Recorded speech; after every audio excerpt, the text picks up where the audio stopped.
This weekend, most of my friends were in Amsterdam for VidCon Europe, and I couldn't go. So as a result, I spend most of my weekend in the grips of the 21st century plague that is FOMO. You know the feeling. You're at home, you're in bed, you haven't done much that night, maybe you've had some pasta, which is always a good time. You're having a little flick on your phone before you go to bed, and you happen to notice on Twitter your friends all posting pictures from a particular party, and you feel furious. Furious isn't the right word. It's a mixture of furious, sad, and grumpy that I think manifests itself for me in this expression. Note the furrowed brow, the contorting mouth, the crossed arms that are obscenely high. This is the very picture of FOMO. I have a particularly bad case of FOMO most of the time. It's like my stock existence. If I don't have any plans, I'll park myself in the living room all night, just kind of hoping that someone will walk in and we will do something together. In a weird way, I'm having it right now, because even though I'm making a video, Jack and Hazel are downstairs watching a movie and they're laughing their heads off, and I don't like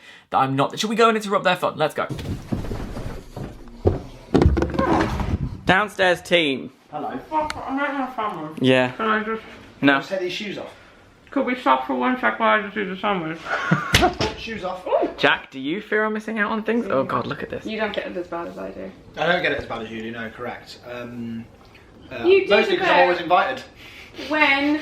It bothers me when I can't experience things with people that I want to experience things with. I really, really wanted to see Rogue One with Hazel for the first time because I know how she'll never have that reaction ever again. I didn't like missing out on that. Are you gonna do the same with me in Pirates of the Caribbean 5? Hazel, what about you? You were supposed to go to VidCon I was supposed to go to Amsterdam. VidCon. Funny story, I went all the way to Heathrow, vomited, didn't go on the plane. But I ultimately spent a weekend in my apartment hanging out with Dan and Jess and like having a nice weekend. Like it was, except that I was really sick, I was fine. And if you'd said to me, you're gonna have a nice break this weekend and just chill and hang with friends, I'd have been like, that's absolutely fine. But it was at the expense of something else. And it was the fact that I knew, like, oh, at this time I'd have been hanging by the canal with the guys, or at this time I'd be in the lovely hotel getting ready for a party. Was it the fact that you could have had it and it was snatched away from you? It was the fact that I didn't have a choice germs. in it. Yeah, that.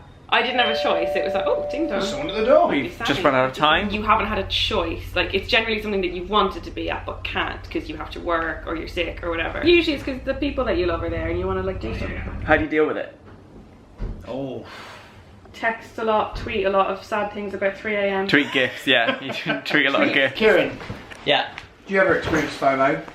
No, I'm really glad I'm not with people most of the time. It's really pleasing. Fear of being there. And Love. I think I also experience FOMO. Leave a comment.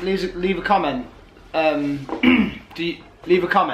Do you experience FOBT as well? My arm looks... Thank you. This is huge. It's really long. My head looks... Thank you, team. So what did we learn? I feel like it's inevitable in the modern world. Whereas in the olden days, people would come back from a holiday with like a slideshow or with their pictures and be like, oh, and this is us next to the Tower of Pisa, and this is us on a... Oh, look at Julie's hair. The wind that day was awful. Who am I being? But now, rather than Julie showing us how awful her hair is 2 weeks hence, Julie can show us right now. Julie can live stream it if she wants to, and all of Julie's friends can like it and say, oh, you're having such a good time. Who is Julie? So rather than them being with you sharing what happened, they are at the thing telling you what they're currently doing, and when you're just sort of sat on your couch, it might make you feel a bit jealous. It's jealousy. It's just jealousy, and that's a bad thing. No. I think staring ahead at a couple of really amazing conventions that I'm not going to be able to go to, but all my friends are going to be at, I'm going to try and change my thinking around it. It just kind of makes no sense to be so miserable about not being at one place when you could be thrilled about the wonderful things that are happening around you, the simple pleasures and all the joys, like reading on my balcony all day. I haven't done that in years. I haven't had a day where I just sat and enjoyed some sunshine and read a book. And because I wasn't at a place where all these people were tweeting and Snapchatting and being like, oh, look, a canal, I was able to have that simple pleasure, and I felt quite wonderful, actually. And if we spend so long thinking about what we're missing out on, we're going to completely ignore all the wonderful things that are around us, and that's quite rubbish. So now we've finished this, we've come to that conclusion, turn this video off and go enjoy the little things outside in the sun. Oh, it's actually quite cloudy. Stay indoors and watch all of my videos.